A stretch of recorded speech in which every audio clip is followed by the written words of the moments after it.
初出展，它是一个蛮实验性的展览。我希望用“初出”这2个字去讲2个时间点，一个是变成现在我们的那个开始，一定有那个时间。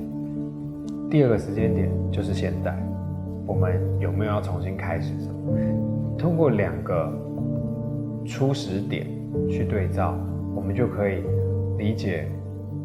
这些艺术创作，一直到我们的生命经验，它在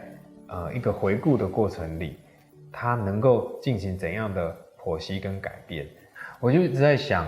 如果我们要去回应一路上就是一段路程，那这段路程之于我们生活的这个环境当中，那包括艺术家们他们在想什么？所以我就第一个时间先寻找了1980、19年这一段出生的，因为在这个同期的环境当中，我们经过了一个很长的同样的一种艺术时代，或者是社会的一个环境这样。我去看，在这个20年间，我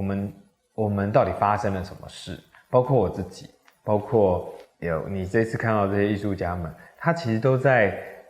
一个比较长的练习当中，他找到了自己的方法论，他也找到了自己的社会观念。那于是他回应到他自己的作品上面的时候，就成为了现在的自己。我很想要去寻找这一个过程，那他也有点在回应当初我得到一个最开始的一个内在的主题，其实是想要谈初恋，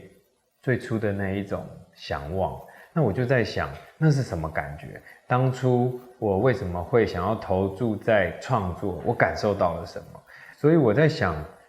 如果“初出”这2个字，它可以用一种回应的方式去谈，就是开始的第一次。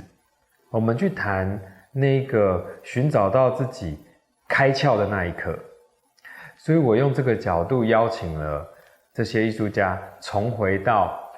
他现在正在从事的事情的进过去，这样。所以这个展如果要说什么的话，我认为他在谈的是，借由对于第一次的那种想望，去回溯怎么走过来，然后也借由这个对第一次的想望去理解我们怎么再继续寻找下一个第一次的感觉。我觉得透过艺术家的做法跟他们的想法，也让这个展同时成为了跨越虚实的这种择观的想法，也跨越了媒材的历史性，那当然也跨越了我们对于一种人的生命经验的比较宏观的想法。我知道初出是永远不会停的东西，是到了下一个未来，我们还是可以回顾，我们还是可以去寻找那个让我们变成现在的我的样子。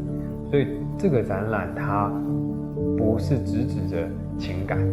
它直指着一直以来影响我们的那个最重要的记忆。这个展从这里才开始感性。